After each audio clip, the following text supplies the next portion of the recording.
What's going on, everybody? It's Letitia with Barefoot Gardening. I hope that you are doing well. So I'm in the grow room, y'all. It is the first week of May, and I absolutely have to get some things planted. I mean, it is a complete must. Y'all know I've been down and under the weather. I've been ill. Things are better. I'm about 75%. Hanging around there, but I praise God for that because it was bad. It was bad, but I'm doing much better. But I'm trying to get some things planted. It's kind of, when you're the only one concerned about your garden, it is kind of hard to have a backup plan if you can't help yourself, but it's okay. It's just the way things are supposed to be. So I'm going to plant some Oda peppers today. These Oda peppers were given to me by UT33200. And thank you so much, everyone, for hanging in there with me as with the channel and everything. All my new subscribers, new supporters, thank you so much. I am so excited. Please forgive me for not, being as active on YouTube lately. It's still kind of hard to read and watch videos because they're very, very shaky most of the time. And so I'm just, trying to do the best that I can. Here's some black cherries that I got planted that have second set of leaves already that need to be planted in their own containers. There's some poinsettia peppers, and the Tiny Tim is looking marvelous. I'm waiting on this guy to flower. He's got bulbs there and flowers, but they haven't completely opened up yet. So I'm just waiting on him. Look at that Meyer lemon tree cutting right there doing his thing. I'm excited about that. So anywho, y'all, thank y'all for bearing with me. So I'm going to get these peppers in their containers. These are just some cups, okay? And I got them labeled Oda pepper. All of these will be Oda.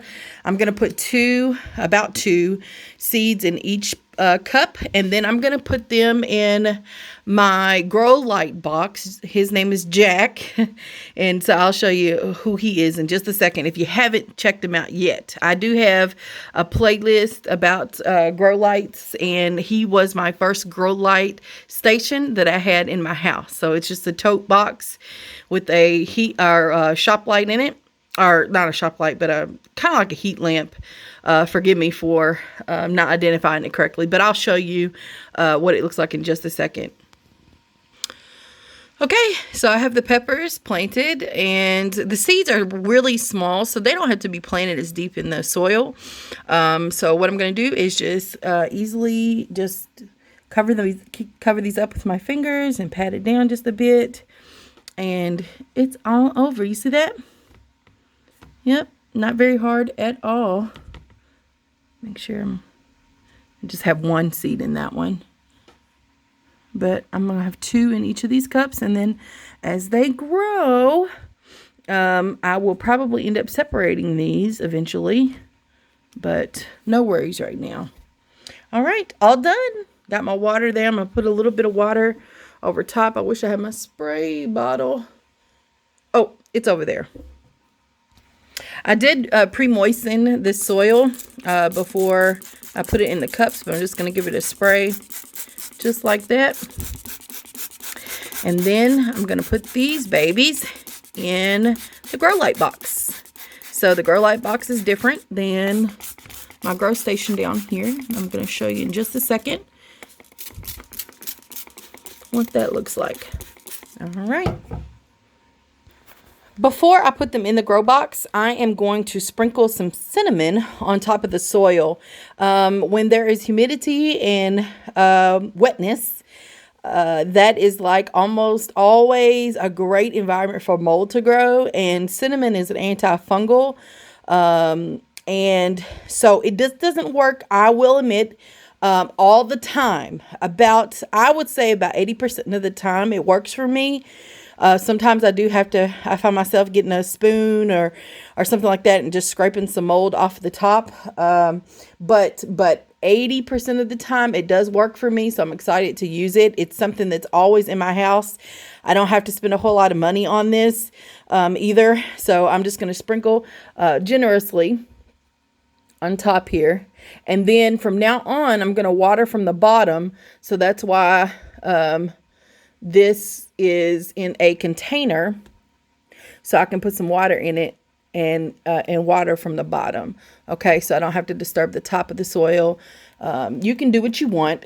It's not a big deal. But that's just what I choose to do, what I've learned over time. So let me get that corner over there. I feel like it's not enough right there.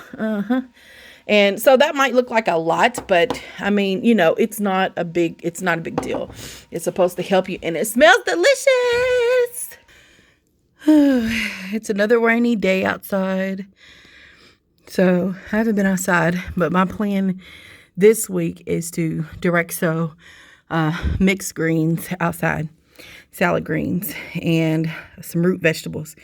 So most of the salad greens are going to be right here.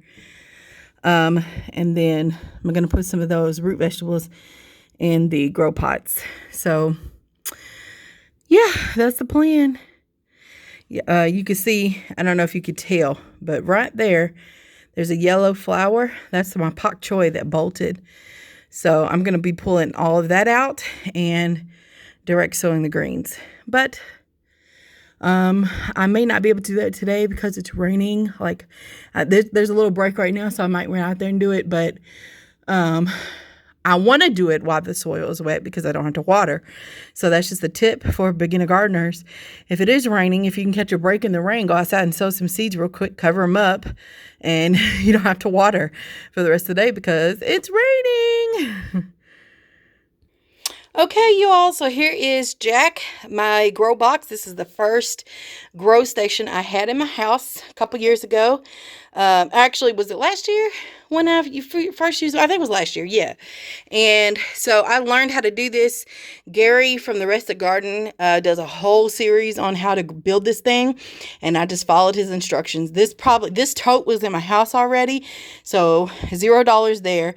But the light, I think, cost me like $9. And that's it. So $9. Some aluminum foil. I already had it here. But you can buy aluminum foil at Dollar Tree for $1. So, you know, maybe $10 to build this. Okay. Because I already had the tote.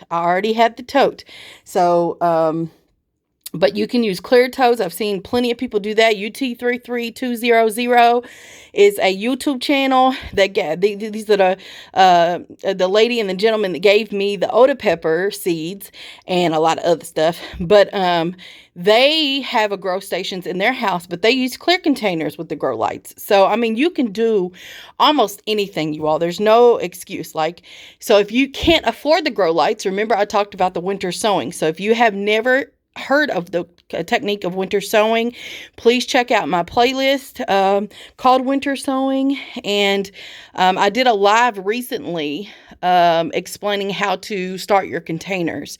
So I still have to get those out myself. So I will definitely film that for you all. But I'm going to put the Oda peppers in here and then turn on the light, and I'll let you see what it looks like. This light actually didn't cost me anything. It was a gift. My husband bought it for me because he knew I wanted to do this. So he had everything out for me and presented me with the gift. He found the tote and got the light for me and the light bulb. But you don't have to have this particular light bulb, and I'll show you why in just a second. So as you can see, this light glows pink, and I'm not really sure about which or what brand this is. I can't remember, and I threw the container away. But if you check out Hidden Harvest Grow Lights last live stream, he talks about his lights being full spectrum lights, and those are the lights I have downstairs in my grow room. But he explains the difference between these lights and his lights, okay? And it has everything to do with spectrum, and you know, I'm not sure all the technical stuff. I'm not that person. So that's why I, go back and watch Hidden Harvest Grow Lights and some other folks to check out, understand why one light is used and one light isn't, or why one light is better, one light isn't, or you may consider other different types of lights. Okay. But this is what I started out on. I grew my peppers in here last year. That's what I'm going to do this year. This will be closed. So I will just simply put the lid on just like this, and all the way. The air, you know, it'll vent a little bit out of this cut that I made here that was horrible, but that's it. And it will sit here just like this on the floor. Okay, I do have it by a heater, by a vent. I'll try not to put it up right up against the vent, but that will provide a little bit of heat. You know, peppers and tomatoes, it's definitely peppers. Everybody talks about having heat mats for those. Well, I don't have those. Okay, so I just put it next to a heat source, and hopefully that'll heat it up a little bit, but my peppers grew just fine in this grow box. So thank you all so much for watching, and I hope that you have some ideas or heard some tips that could help. Thank you to everyone that continues to support the channel. I love y'all, and I will talk to y'all later. Y'all know I will. Bye. Last tip. You don't really need light until the seeds sprout. Peace.